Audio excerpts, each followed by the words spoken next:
Hey, do you like Minecraft? How about cake? Do you like cake? Me too! And Minecraft cake is even better, so let's knit it. My name is Pam and I like to knit nerdy things. And today I'm going to show you how I made this delicious Minecraft cake so you can too. I started by mapping out my cake recipe on some graph paper. In order to make a complete Minecraft cake, you need a cake top, a cake bottom, and 4 cake sides. To determine how big to make the cake, I decided that 1 pixel on my reference image would equal a 4-block square on my graph paper. I also decided that one of those blocks out of the 4-block square would equal 1 stitch. Then I sketched out the top, sides, and bottom by counting the pixels and scaling that onto my graph. I then filled in where each color would be by referencing the photos I had. The cake sides ended up being 28 stitches wide and 16 rows tall. The top and bottom are squares that are 28 stitches wide and 28 rows long. Then I bought some all-purpose yarn and mixed that in a bowl with 4.5mm needles. If you would like more specifics about the ingredients, I'll list them down below. I began with the sides of the cake and I mixed together warm brown, jute, off-white, and white to make them.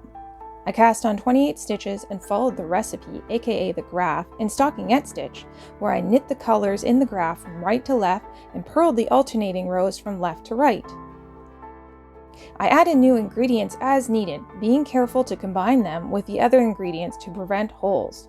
To be more specific, when joining a new color, make sure to cross the yarn over each other so there are no holes and the colors are joined as one piece. Once I finished all the rows in the graph, I cast off knitwise.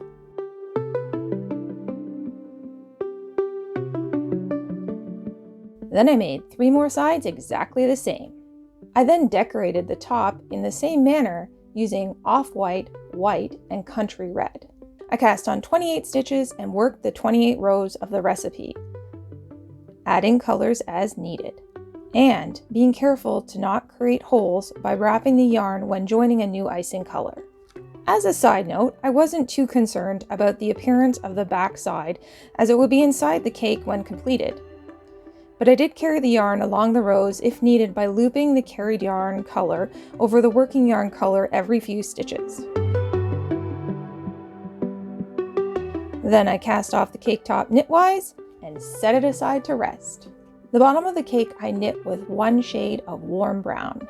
It is a 28 stitch by 28 row square, and just as with the top and sides, it is combined with stockinette stitch. That is, you knit 1 row and purl the alternating rows. Once all sides were made, I darned in the ends. This step could be skipped if you are in a hurry, since the ends will be on the inside of the cake. The final step is to join all the pieces together to complete your cake.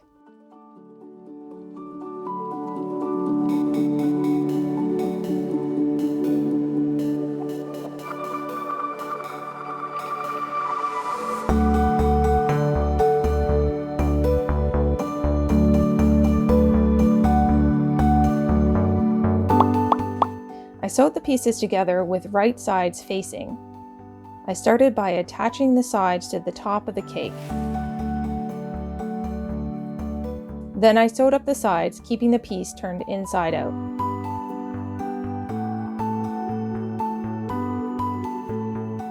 I finished by sewing on the bottom, but left half of one side open to turn the cake right side out again. I then flipped the cake right side out.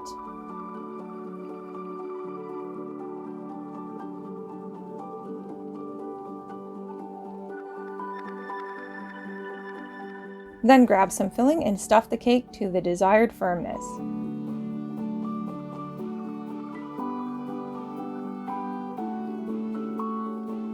Lastly, I sewed up the remaining hole and tied off the end.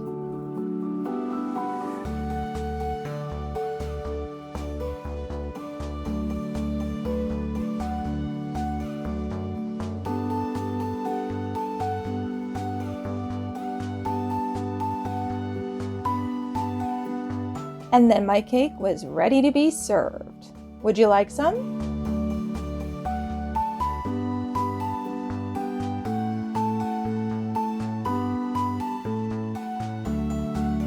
Thanks for watching. My name is Pam. This is Total Pamarchy, where I make nerdy things.